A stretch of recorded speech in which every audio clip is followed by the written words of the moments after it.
Omzum yükle doldu ama bende vazgeçmek yoktu. Bitmedi, bitmedi, bitirmedim.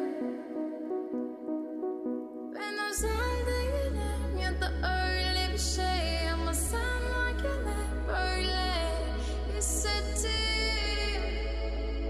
böyle hissettim.